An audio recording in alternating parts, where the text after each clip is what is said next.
Welcome to this channel where we talk about godliness and spirituality. Godliness and spirituality, that is the focus of our ministry here in this particular channel. So today we are going to look at that issue of godliness and spirituality. Godliness and spirituality. You say, what do we mean by that? We've been talking about that all this while. Godliness. If we go to 1 Timothy chapter 3 verse 16, it says, great is the mystery of godliness. Great is the mystery of godliness.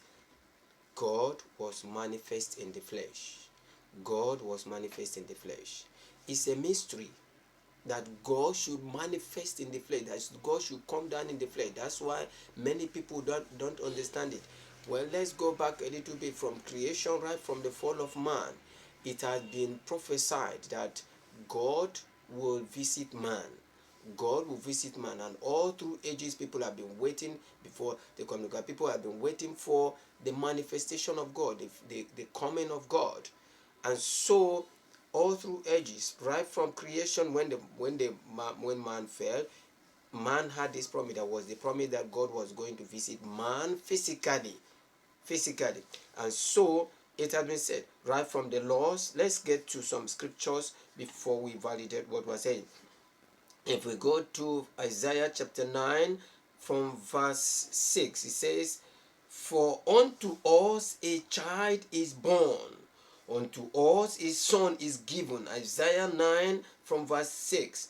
For unto us a child is born, unto us a son is given, and the government shall be upon his head, upon his shoulder, and his name shall be called, number 1, Wonderful, number 2, Counselor, number 3, the Mighty God. Remember that, put that in your mind. The Mighty God, the Everlasting Father, the Prince of Peace. The Everlasting Father, the Prince of Peace. That's the prophecy, that unto us a child will be born, and that child will be born will be the Mighty God, the Mighty God, the Mighty God. And so when we come to Matthew, you will see that the manifestation of that. When we come to Matthew chapter 1, we read from verse 21.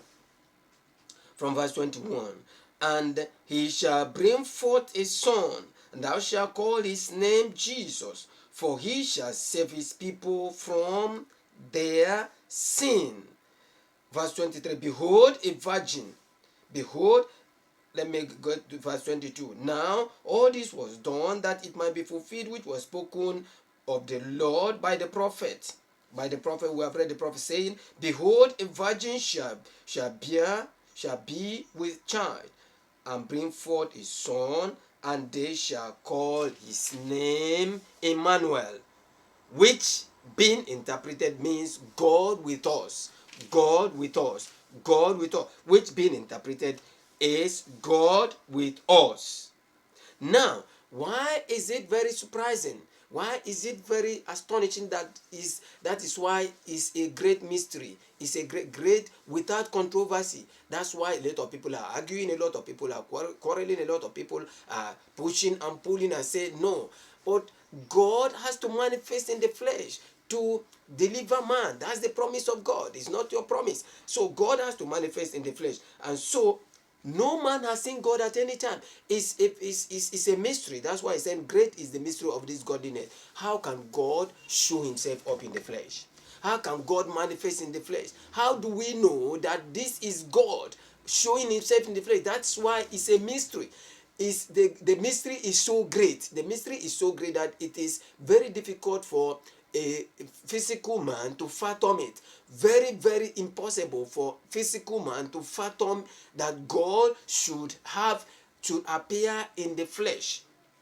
That's why he said, no man has seen God at any time. I'm reading John chapter 1, verse 18. No man has seen God at any time. No man. There is nobody that will say he has seen God with his physical eye. Nobody. Even as close as Moses to God, as close as Moses was to God, Moses has not seen God. Moses has not seen God physically with his two naked eyes. No man has seen God at any time. The only begotten Son, which is in the bosom of the Father, he had declared him. Is the only begotten Son who is in the bosom of the Father, he is the one who has declared him. No one has seen God. There is nobody that will say he has seen God. All these human beings moving up and down, jumping up and down. Nobody will say he has seen God. He has seen God at any time, at any moment in time. Nobody has seen God. Let's go to John. I'm reading those scriptures so that we will have form a background for this. This was John chapter 5. Let's go to verse 36. John chapter 5 verse 36. But I have greater witness than that of John, for the works which the Father had given me to finish, the same works that I do bear witness of me, and that the Father had sent me. That the Father has sent me. That the Father has sent him. The Father sent him to be with us. The Father sent him to be with us. Now let's go to verse 43. I am come in my Father's name, and ye receive me. Say, he came in the Father's name. He came in the name of the Father. That's why. Let's go to John. Let's go to John. Let's go to John. Let's go to John, and we read John chapter 14, and we see the testimony of Philip. And Philip said unto him, Lord, show us the Father, and it suffices us. Look at what he said. And Jesus said unto him, have I been so long with you, and yet thou hast not known me, Philip? He that has seen me has seen the Father. How sayest thou, show us the Father?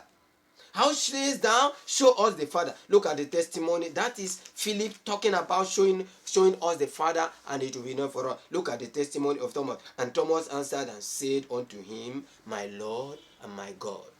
My Lord and my God. My Lord and my God. Let's go to Colossians, and then we see what is written in the book of Colossae before we do our final summary on this.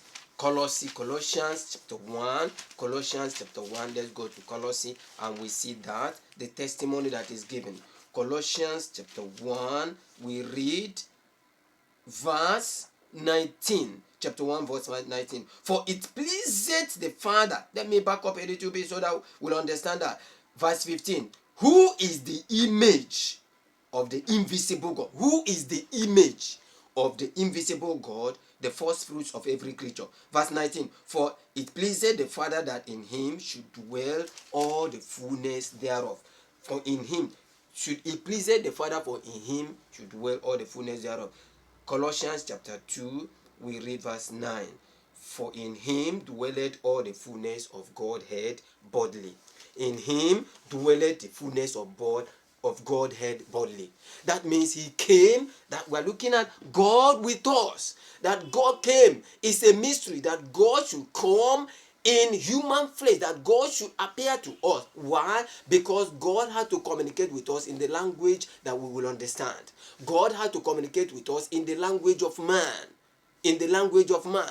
God can speak every language. God can speak every language on the surface of, but God has to identify with us, pitch his tent with us, so that we'll be able to understand God. That is the mystery of godliness. That is what people don't understand. So here you see John chapter 1 verse 8. It says God has come to us. God, that he is Emmanuel. God with us. God with us. That is why God has to come to dwell with us. That's why God has to come to pitch his tent with us. In him is the fullness of Godhead bodily. We are looking at this, God with us. God with us. God with us. That God manifested in the flesh and is with us. Isaiah prophesied. John, it fulfilled in John. Matthew, we looked at that he came, and his name is Emmanuel. God with us. God with us. That's why people don't understand it. Why is it that people don't understand it? Why is it that it's not clear to many people? You know why it's not clear to many people? Because great is the mystery of godliness. It is a mystery. It is the mystery is too great for human beings to understand. That God should come down and dwell with us. That the Creator himself should come down and dwell with us in order to communicate with us, in order to share with us, in order to deliver us from a very powerful demonic being who has arrested, who has captured man, and who had been manipulating human affairs all this while. If God would not come down, nobody has seen God at any time. That's why it is very difficult for some people to understand that, because nobody has seen God. No man, no human being has seen God at any time, except God reveals himself to us. That's why it was a prophecy given to us, and that prophecy finally came. And how did it come? Behold, a virgin shall conceive and bear a son, and his name shall be called Jesus. Behold, a virgin shall say, he say, his name shall be Counselor, Mighty God.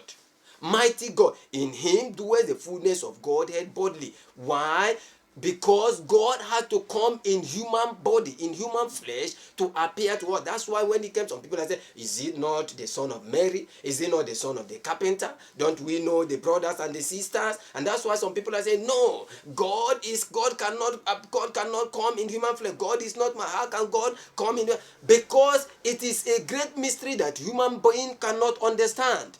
It is a great mystery that human being cannot understand, and God has to do that in order to pitch his tent with man, in order to speak the language of man, in order to explain himself to man. That is why God had to do that. That's why God had to do that. And in him dwelleth the fullness of Godhead bodily, so that we'll understand the God, so that he will reconnect us to our maker, so that he will reconnect us to the lost estate that we actually lost. That is why is godliness. That is why believing in him, coming to him, we come back to the fullness of Godhead. We come back to the original creation of man, which we have lost. For God created man in his own image, and God appeared to us. God came down in the flesh so that we will reconcile with him. We will come back to him and go to our original image that we have lost. That is, great is the mystery of this godliness, that God came down in the flesh.